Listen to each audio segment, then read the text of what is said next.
ইন্ডি জোট ভেঙে চুরমার। তৃতীয়বার দিল্লিতে প্রধানমন্ত্রী হিসেবে শপথ নিচ্ছেন নরেন্দ্র মোদী। তার আগে ইন্ডি জোটে বড়সড় ধাক্কা।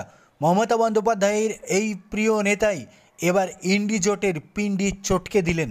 সরাসরি ইন্ডি জোটকে ভেঙে চুরমার করে দিলেন এবং ঘোষণা করে দিলেন যে আগামী দিনে কংগ্রেসের সঙ্গে কোনো রকম সমঝোতা করবেন না তারা। দিল্লির আপ কেজরিওয়ালের দল আগামী দিল্লিতে লোকসভা ভোটের পরবর্তী বিধানসভা ভোট রয়েছে, অর্থাৎ সামনে বছরই বিধানসভা ভোট রয়েছে দিল্লিতে। সেই বিধানসভা ভোটেই কংগ্রেসকে পাত্তা না দিয়েই একলা লড়ার সিদ্ধান্ত নিয়ে সরাসরি ইন্ডি জোটের বৈঠকের মাঝেই ঘোষণা করে দিলেন অরবিন্দ কেজরিওয়াল। অর্থাৎ ইন্ডি জোটের সঙ্গে দিল্লিতে বিধানসভা ভোটে আর কোনো রকম সম্পর্ক থাকছে না কংগ্রেসের সঙ্গে। একলা লড়তে চান অরবিন্দ কেজরিওয়াল। অন্যদিকে বিজেপিও একা লড়তে চায় দিল্লিতে। স্বাভাবিকভাবেই আগামী বিধানসভায় দিল্লির পরিস্থিতি কী হবে সেটা শুধুমাত্র সময়ের অপেক্ষা।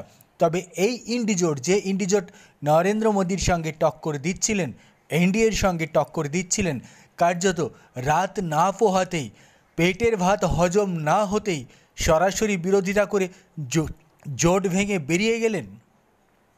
অর্থাৎ পেটে পড়া খাবার এখনও পর্যন্ত হজম হয়নি।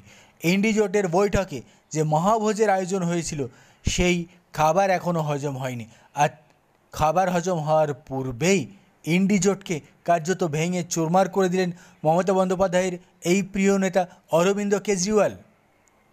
সরাসরি বললেন যে আমি সারা জীবন কারো হাত ধরে থাকার জন্য আসিনি।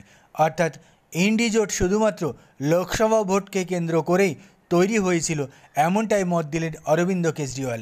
আর তারপরেই সামনের বিধানসভায় একা লড়ার সিদ্ধান্ত নিয়ে কংগ্রেসের হাত তথা ইন্ডি জোটের হাত ছাড়লেন অরবিন্দ কেজরিওয়াল, যা কার্যত ইন্ডি জোটে বড়সড় ধাক্কা।